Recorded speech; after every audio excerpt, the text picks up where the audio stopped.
Dans le cadre de l'opération Condeboy initiée par le commandant de la 2e pléthore 3e compagnie Moliro, sous-lieutenant Kambere Sabuni Trésor, en vue de restaurer l'autorité de chef de l'État, commandant suprême, et renforcer la collaboration entre la RDC et la Zambie, 3 sur 5 criminels congolais qui opèrent avec les armes à feu et blanches dans la Zambie, pays voisin, ont été arrêtés à Kapengeleka dans les combats Kikongo, au moins à 60 km de la frontière Ewabora la semaine dernière, après avoir commis le dernier forfait en enlevant une personne zambienne dans un village proche de la frontière de Mataka.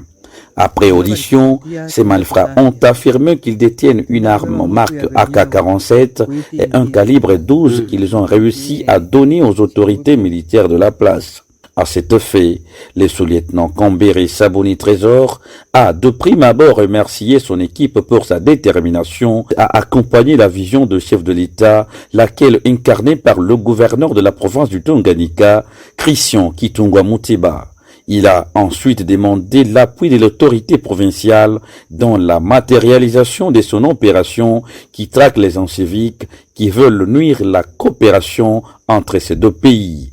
Premièrement, je vais d'abord féliciter le président de la République parce qu'il a le souci de remettre la paix et toute l'étendue de la République. Sur ce, nous avons fait état du jour que les Zambiens se plaignaient, que non, il y a des Congolais qui viennent chez nous et ils sont en train d'enlever les gens et les amener au Congo. Alors, moi et les services de renseignement, nous avons quand même largué les gens sur le terrain.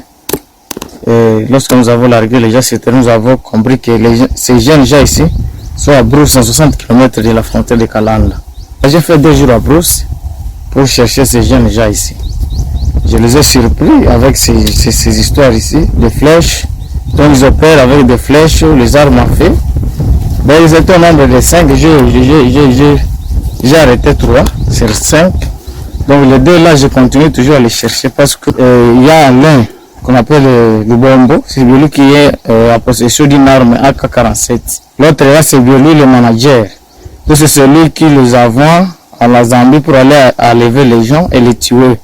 Et j'appelle la population à appuyer le chef de l'État. Notre gouverneur, c'est lui le représentant du chef de l'État à la province du Tanganyika. Alors, comme le président est loin, c'est lui qui va nous fournir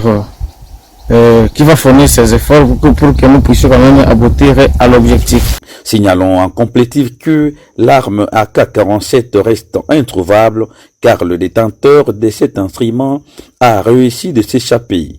Le commandant annonce cependant la poursuite de l'opération jusqu'à récupérer cette arme volatilisée par un certain Lubombo Mataka, chef de cette équipe.